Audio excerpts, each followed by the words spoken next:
Hello, hello, and welcome back to the smoke room. Oh, whoops, nope, don't do that.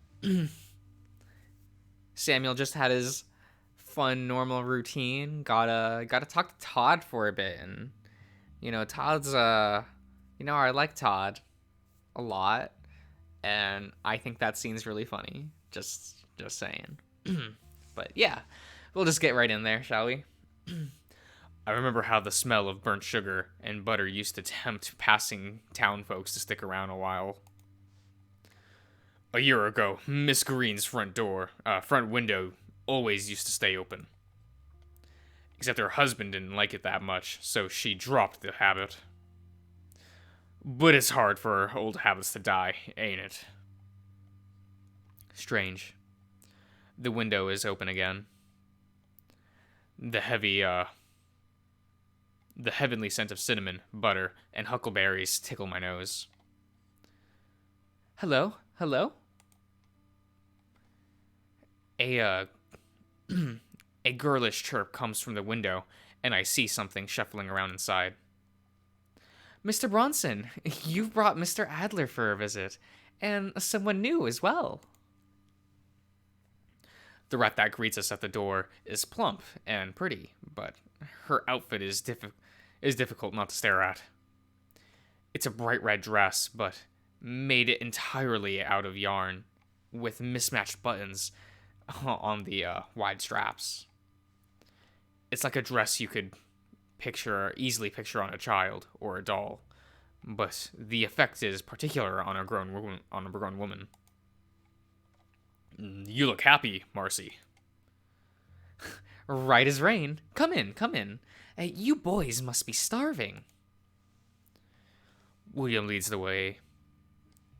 William leads the way in, following the plump little rat's humming. The inside of her cottage is much larger than I would have thought, for just her and her husband living alone. The table sits six. The first thing I could think about I can think about this house is just that there's too many knitted things. Potted succulents. Is that a word? Sit in the corner of the table with a cozy wrapped around them. The placemats are knitted too. Thankfully, the plates are not. I'll be back with a slice of warm pie for each of you in a jiffy. Oh, I don't need nothing. She already hustles into the other room. I finish my breath and take a look around me. The couch against the window is covered in so many knitted dolls that I don't think there's enough room for sitting. Todd looks at me and follows my gaze. Huh. Those weren't there yesterday. William looks too. There's more than a countable number of crude dollies with embroidered mouths and button eyes. I flinch as I see a spatula, a sunny slice of pie onto a plate in front of me. It's rude to stare, you know. The dollies are shy. I gave William an uneasy look. He doesn't look back. Todd tells me that these weren't here before. He leans in, speaking softer, but gives her a smile. What gave them the courage to come out?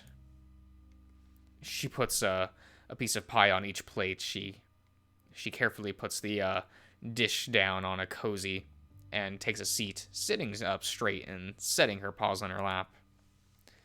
Well, truth be told, I'm too simple to make anything pretty. But I don't think you have to be pretty to be loved. And I love these dollies very much. Some girls at the schoolyard were nice enough to show me how to make them, but I still have to practice. Were you hiding them? She giggled again. Maybe.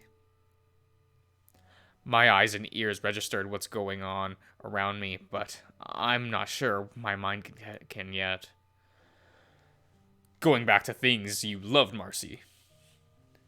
Do you have any suspicion about your husband might be?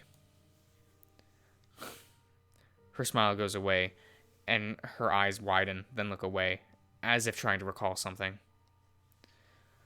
Well, he usually turns up at that awful saloon, drinking all of that poison.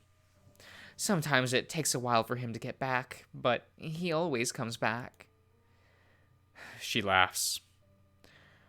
I just never, it's just never been 3 days before. Her glance switches sides. I used to be bossy and not letting him go there. But it's been good for a whole year. She looks back to William, shaking her head. No, I can't tell him what to do anymore. He's nicer when he gets what he wants. She leans in and whispers, But isn't everyone? My gaze wanders back to her wall, and I catch something I hadn't seen before. There's a quilted blanket tacked to the wall. I thought it had just had strange colors at first, but the textures on parts of it were different. Like half of the blanket is mold. I know Grandma's shawl isn't pretty anymore either. I turn to see her looking right at me. Huh? My friend's just curious, ma'am. Don't let his looks distract you. She smiles ear to ear. The way it sags reminds me of Ma's smile. Sometimes she has to smile for me when things aren't so good. Her smile goes away, and she pouts her lips. She looks above us, moving her head in a circular motion. Like she's looking at an invisible fly, and then she looks back up at us.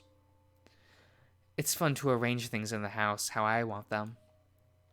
But I think I've had my fun. Enough fun for a while. She puts her fork down and starts to tap her wrists against the table. When do you think he's coming back? Todd stops eating his pie. We don't know, Marcy. We might have to look for him. Was he going to the saloon the last time you saw him? She stares at nobody in particular. That's what he said. But he had already went in the morning. He never goes back and then goes back to the saloon again. He always stays as long as he could. But that's what he did that day. So where do you think he really went? Sometimes he had threatened to take a train and leave me all alone if I wasn't good. Sometimes I thought that this would be swell, because it might mean that I could share my pies how I'd like, and play with my toys as long as, and for as long as and as much as I wanted. But I never said that to him, so I don't think he took the train. But sooner or later, he'd always bring up walking those tracks. Maybe he wanted a model train. Excuse me. Maybe he liked toys too, but he didn't want to tell me about it. My fork goes down. As good as the pie smells, I can't find my appetite. William stands, his plate entirely finished. Thank you for your cooperation, Miss Green. We'll continue the search. She looks up and smiles. She looks up and smiles at him. Then her gaze drifts away again, and it doesn't seem like she can fixate on anything or anybody. Todd watches William stand up, starts scarfing down the rest of his pie as fast as he can.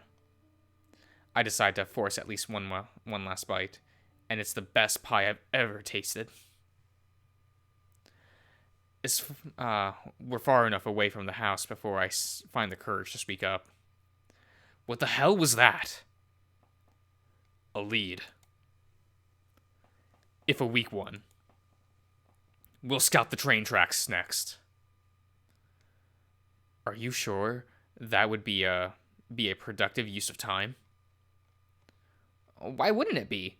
I thought Miss Green was being very helpful. Nothing about that made me feel uneasy. Nothing about all that made you feel uneasy. Not too uneasy. I like Miss Green. I think Mrs. Green is nice. Sure, Todd. Okay, but this, like, yeah, that's funny. I said it was a lead. When you have a lead, you try it. When it goes nowhere, you move on. We don't have the time to be dainty about these things. I hear something in the distance. Oh. There's a mechanical sputtering. A shiny automobile turns a street corner in front of us and begins to slow down. When the car reaches us, it slows to a stop. The glass window rolls down, and the face of Aran smiles back. Sheriff Adler! Just the man I wanted to see. Me and my associates don't have time for luxury dalliances right now, Mr. Hendricks. Before you rebuff me again, please consider an exchange of valuable information. I so desperately need your help. I can't fathom a man in your position wanting for anything.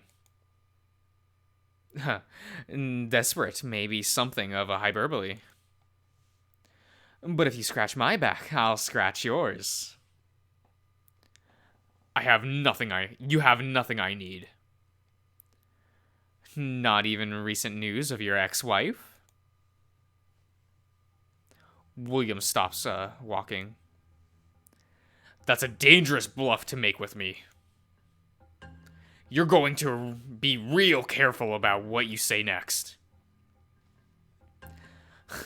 I'd like to discuss it with you in the vehicle. If I go, my men go with me. Only that one. His eyes flick to me. Only one of my men isn't driving. He could only watch one armed man. How does he know I'm not armed? Permission to scout ahead, sir? He must be talking about the railroad tracks. I'd rather you get some rest. Report back to the station tomorrow, Deputy. Yes, sir. The ram opens the back door of the car for us. I get in first, and Mr. Hendricks follows, then William. Where to, sir? Just drive around... just drive around the block. I'll let you know when to stop.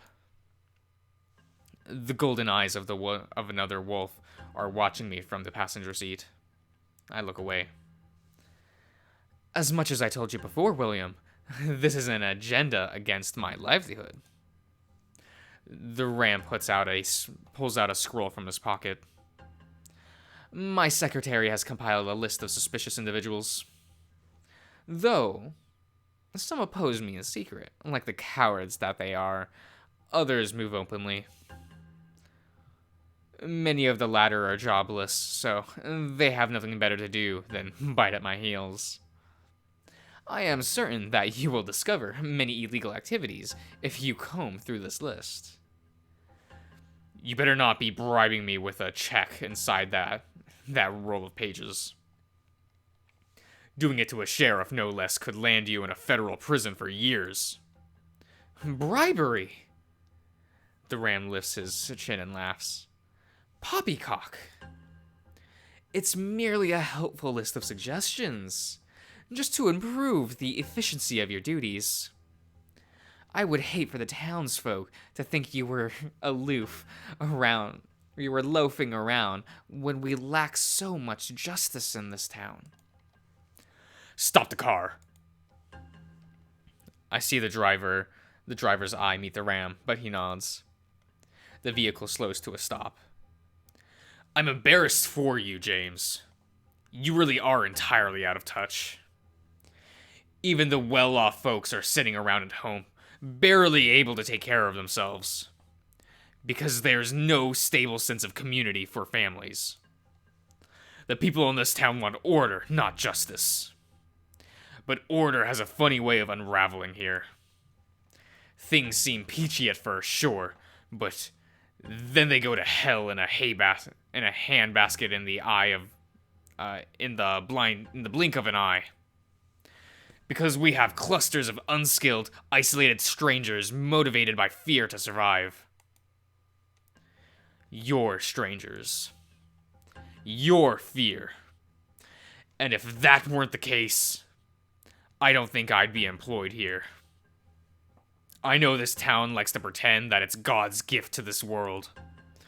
But it's a whole lot of nothing pretending to be something. And I think deep down, you know that.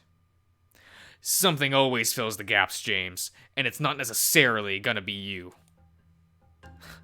If I may be frank, you're being incredibly dramatic. Am I? No man has brought more business to Echo than me. Our population grows substantially each month. We have a wonderful school, star attractions, desirable transit to up-and-coming major hubs, and natural wonders untapped for tourism. This town ain't World Fair material, James. You look like a damn clown in this honkin' thing compared to all the other wagons. Hendricks raises his voice. Machines like this will change the world. When paved highways span the nation, then everybody will come to us even faster than the trains allow. Our ore, my ore, is building every big city in the region. Echo is a thriving, exciting place to live. And everybody who cannot see that desires no less than scorn and mockery.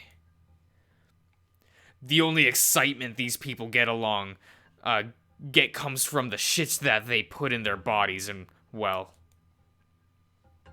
His eyes flickered at me for a moment, and then back to James. Come along, Sam. We don't need to waste any more time here. He opens the door. Wait! William's tanny tail is already following him out the door. Your wife arrived in this town this morning. His wife? I see William spin on the ball of his left heel. What did you say? The coyote reaches for his belt, and I feel James flinch beside me. The movement in the seat in front of me stay William's hand. She's at the hip right now. Shock and dread fill his face. Then a sense of urgency. He turns, bolting away from us, faster than I've ever seen him go. Wait, the list! He's gone. Mr. Hendricks haws out a sigh of remarkable frustration. Then he turns to me, and the anger melts away. Now then, you seem like a boy with a good head on your shoulders. I sure don't hear that very much, but okay. Please take this list. Maybe you can drill it into the thick skull that I have helped him find the culprit. You sure haven't. No, not unless I'm on that list. This feels awkward. He don't listen to me either, but I'll see what I can do. Good on you, boy. Good on you. There's always hope in prayers. He slides the list into the front pocket of my shirt. Off you go. Thank you, sir. I slide my finger under the door handle and push. Huh? The door doesn't open. By the way, you don't agree with what that pig-headed idiot says, do you? Huh? I'm not sure what you're asking. Mr. Adler and I are very important men, and we clearly have some passionate disagreements. But you offer an entirely different kind of perspective. So, tickle my curiosity. Well, I think Echo's a goddamn hellhole. But in honesty, it's not better than the swamp I crawled out of. It seems to have some sort of mysterious appeal to the folks like Dora and that fox and his family. The more I think about it, I wouldn't be surprised if both William and James were correct about some things. I can't tell what the future holds. So I can't give an honest, straight answer about what I think is right. Nah, William's full of shit. The ram laughs. The big city made him too pessimistic. I'm sure he'll see things my way, eventually. The ram leaned over to flick the knob on my door. The door handle lets me out this time. See you. He winks at me. I'm really quite nice, wouldn't you say? I exit quickly, but hopefully not too quickly. You said it. He waves me off as his automobile rumbles to a start again. When the car is out of sight, I start running in the direction of the hip. I stop to catch my breath. Folks turned their heads when I entered, but quickly lose interest. I see Harlan wash some mugs, so I approach him, still breathing hard. Have you seen the sheriff come through? Afraid not. I hear loud, sudden shouting from upstairs. It's obvious who it belongs to. I look back at Harlan with some irritation, but he isn't making eye contact. But he did. Why did he lie to me? I move towards the stairs, but he grabs my shoulder. Don't go up there. He more muffled yells boom from upstairs. A door slams open. William stomps down the stairs. Harlan's gaze follows him as the coyote shoves the saloon doors open, out of his way forcefully. I follow him outside. He's walking with a swagger, and his tail is thrashing every which way. Somehow I get the feeling if I call out his name, he wouldn't turn around. I don't even know if I want him to turn around. I don't think I've ever seen him in this kind of mood. So I walk with him at a distance until we're back at the station. He doesn't lock the door behind him. So I follow him back into his office. Both of his hands are on his desk. What's going on? The coyote looks at me with a grimace on his face. My wife and my son followed me here is what's going on. His wife? His son? Why? I'm asking myself the same thing. If they wanted to leave the city, it would have been smarter to pick any other town. If they were followed, we're about to have a lot more problems. What do you mean? Let's just say that my prior position didn't leave me with the best of friends. It got so bad that the government got involved. If we wanted to stay, we had to change it. If we wanted to stay, we had to change our names. I didn't, but my wife and son did. But coming here makes that whole ordeal pointless now. Do you think James brought them here? Maybe in part. He shifts his weight in another foot. To another foot. She gives she gives me a reason. She gave me a reason, but I don't know what to make of it. Well, what was it? The coyote exhales. She said she wanted to see me again. Huh? William had mentioned that he didn't mentioned before that he didn't think of our current arrangement as close. Ain't that a good thing? Y'all had a son together. What's he like?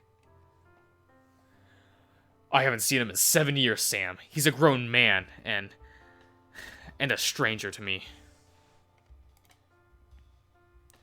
I don't want to look at him. And I don't want to look at her. They were doing just fine without me. What did they do to you? I don't want to talk about it with you. I can't help but roll my neck in frustration. Wait a minute. There's something not right about his posture. He's lying to me. Okay. But who else you got?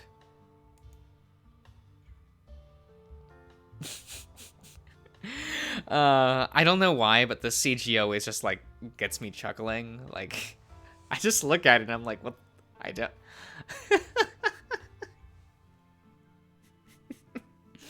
Like, okay. William. I asked what they did to you. He avoids my gaze. There was nothing wrong with them at all. He was a good, hard-walking boy who got himself a job. And she was a dutiful wife. Always happy. Always kind. Seems like it was a lifetime ago. So why did it end? William squeezes his fist. Our world got torn apart. Dipped my nose too deep into trouble. Ruined a lot of powerful men. But that was only the beginning of our troubles. So we scattered. You must really have loved her to sacrifice that. He closed his eyes. No. That was the real problem. I didn't love her at all. What do you mean? Do I have to repeat myself? I never felt a damn thing. He smiled a lonely smile. I hated it. I knew they both knew. But I wanted to give them a good life. And the harder I tried, he let out a bitter laugh, the worse off we were. The more I wanted to wrap my lips around a gun barrel. So today feels like my wedding day all over again. Only there's nothing here to drink. Jesus Christ. He's never talked this way before.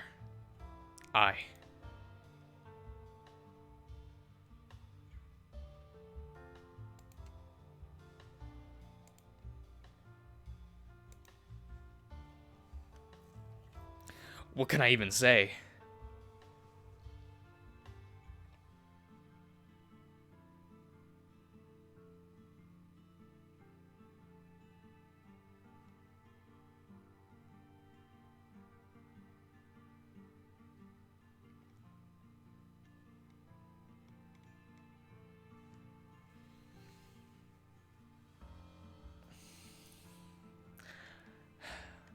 I think your duty to your family is noble. Sometimes we do things we don't want to do. But it makes the world a better place. William barks out a laugh. That was my thinking back then. He shakes his head. For all the good it did. It did plenty of good. Your family needed you. Your son wouldn't exist if it weren't for you. You gave him a part of your life so they could be happy. William closes his eyes. Well, when you put it that way. He stares at me. Thank you, Sam.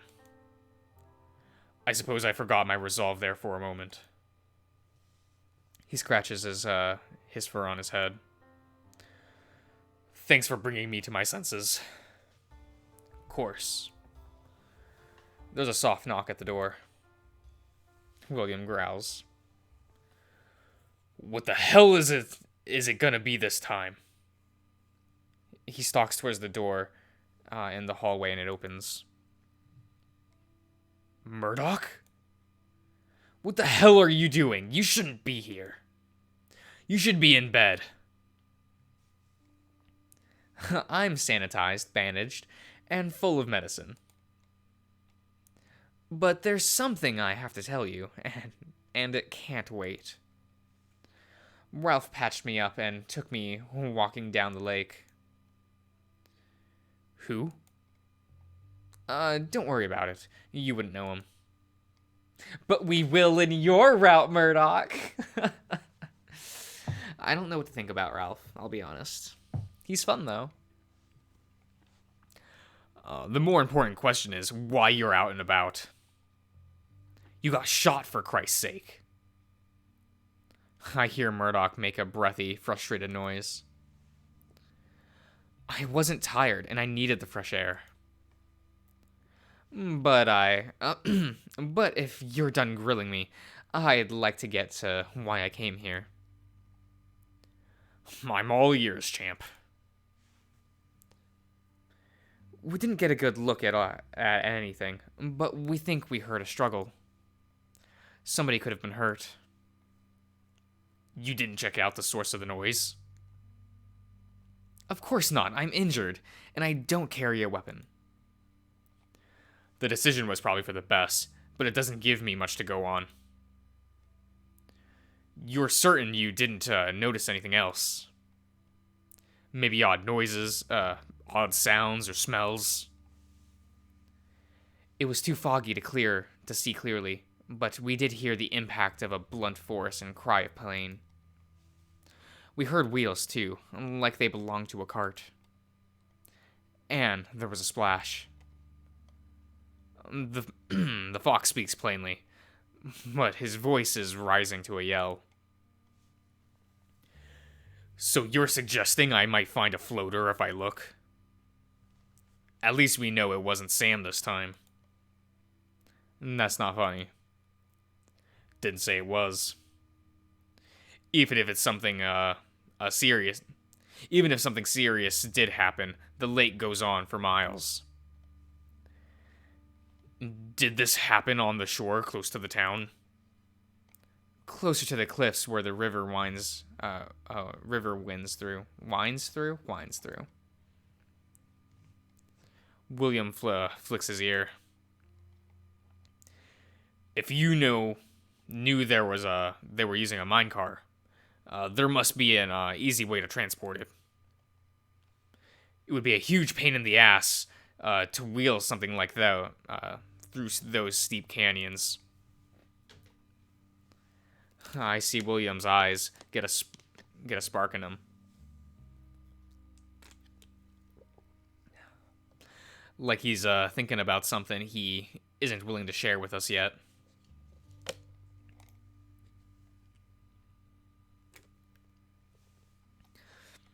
Maybe it's worth checking out then. Besides Lake Emma is the closest thing we have to a beach. So what? I know you said you missed them. Neither of us have time to lounge around right now. It isn't technically lounging if you find something important. We could all use a break regardless. I can almost feel the wheels turning in the coyote's head, gauging by his expression. All right, fine. When can you get off work? Tomorrow's Sunday, Will. Ah, right. I'm free at noon after church. That means Nick will be available too. We might need his expertise. At the lake? If what you heard was a mine car, maybe. Murdoch does a double take when he hears that. But it wouldn't make sense for there to be a... He stops himself, and his brows furrow. I wonder, though. We'll see enough. The Coyote's gaze turns to me now. What are you doing tomorrow, Sam? I hold up my hands. Now hold on. Why do I have to go? You don't have to do anything. I just think it's a good idea to keep you close. And I'm gonna be scarce at the hip if she's gonna be haunting those halls. She? You don't need to worry. I suppose that's a true statement. I'll be seeing the both of you tomorrow, then. Get some rest, Fireball. The fox gives William a flippant salute with his good paw and shuts the front door behind him as he leaves. Impulsive fuck is going to get himself sick. I'm not going to swoop in and carry him if he passes out. I doubt he'd ask you to. Which would make it worse. What's wrong? Afraid somebody will find out you're nice? People think I'm plenty nice. They sure do. Even if they don't, I'm not here to win a popularity contest. I thought that was elected. What elections are. Sam, I'm here to get these people results, not good feelings. Those are just part of the package. And how much extra would those cost the mayor? They're free, Samuel. Now go on home. We're gonna have a busy day ahead of us tomorrow. My eyes wander down to his trousers, and there's the smallest trace of a wet stain on the front. You don't want me to take care of anything before I go? Sorry, mood was killed. Bad shit happens all the time here. That wouldn't get in the way of... It's more the implication of what happens next if we find a mine track out there. That would be strange. That would be catastrophic. I blink. I don't follow. If this SCCG is involved in illicit activities, everything gets real ugly real fast. This town collapses without the mining operation. Maybe not immediately, but there's no sidestepping that. Are you saying that even if you did find something bad, you wouldn't be able to do much about it? Well, not nothing. I could report it to the feds and make enemies out of the entire town. Just do that then. That coyote ignores me. But funny thing, somebody out there invites the one person I didn't want to see going to Echo. Then they shaked her up to the best place in town to collect intel. Folks don't want me nosing around where I shouldn't be. Pieces are already placed on the board to hinder me. That sounds a little dramatic. So I shrug my shoulders. That would mean it's Mr. Hendrick's fault, right? He just rolls up and told you she's here. He sure was the first to tell me about it. But her identity was hidden by feds. James ain't that smart. He has money. He also has the small city brain rot. He tilts his head casually. No offense. Full offense taken, but continue. In a worst case scenario, James thinks that Echo could thrive even without the support of his mind. James, however, is a fuckstick. He really wants people to like him. I have this hunch that he thinks if I discovered something rotten in that mine, and it was Mr. Briggs' fault, well, James could claim more